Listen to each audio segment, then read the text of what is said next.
أبطال الصف السادس، أهلا وسهلا بيكم يا شباب. هنحل مع بعض كتاب التقييمات إنجليزي سنة 6 من صفحة 58 ل 61. ما تنسوش تدعمونا بلايك وشير واشتراك في القناة عشان يوصلكم كل جديد. أول واحدة هنا هتقول له بيزي دي يعني يوم مزدحم. رقم 2 هتقول له باي باص بالأتوبيس. رقم 3 هتقول له ماي ماذر يعني والدتي. رقم 3 هتقول له at home يعني في المنزل. هنا يا بطل هتقول له at home في المنزل. رقم 1 في اللي تشوز هنا في صفحة 58 بيقولك أحمد lives with his family. أحمد بيعيش مع العائلة in كايرو في القاهرة. يلا يا شباب.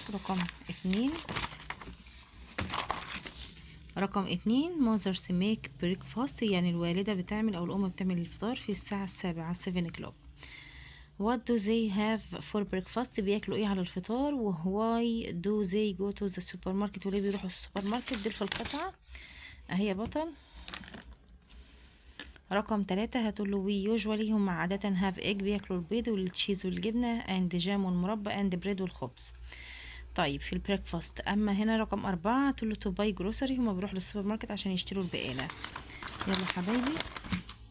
هنا في صفحة في الاكتيفيتي بيقول لك هنا اكتب ايميل. هتقول له from عمرو@gmail.com لعادل@yahoo.com. والسبجكت الموضوع بيتكلم عن ماي نيو موبايل التليفون بتاعي الجديد. هاي عادل I hope you are doing well ان انت تكون كويس. I wanted to tell you about my phone او نيو موبايل. انا بكتب لك عشان اخبرك على تليفوني الجديد.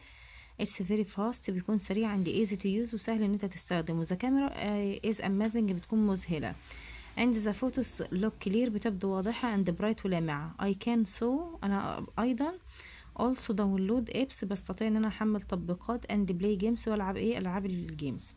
I really enjoy انا حقا بستمتع using it باستخدامه. your friend صديقك عمرو. صفحة 60 بيقولك هنا choose the correct answer. she went to the library last week. هنا هتقول له she phoned me اتصلت بيا. رقم 3 هتقول له they had a lot of homework هم عندهم الكثير من الواجبات.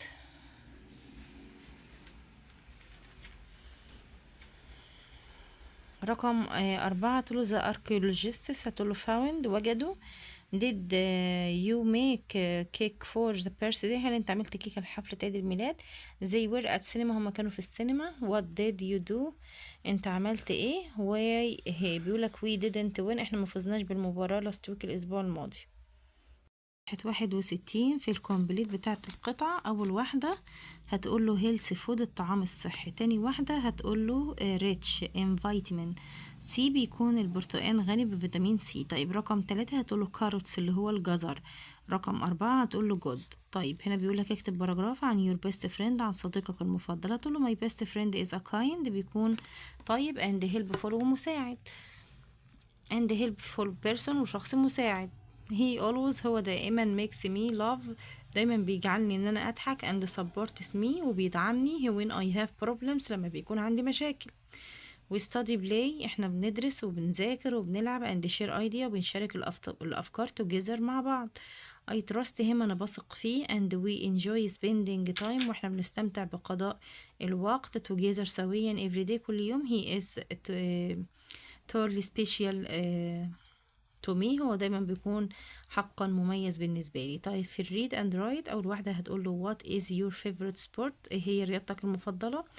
where did he go last night هو أين ذهب الليلة الماضية. في البانكتويت هتحط هنا كوما وتحط هنا نقطة في نهاية الجملة. ما تنسوش تدعمونا بلايك وشير واشتراك في القناة يا أبطال. مع السلامة.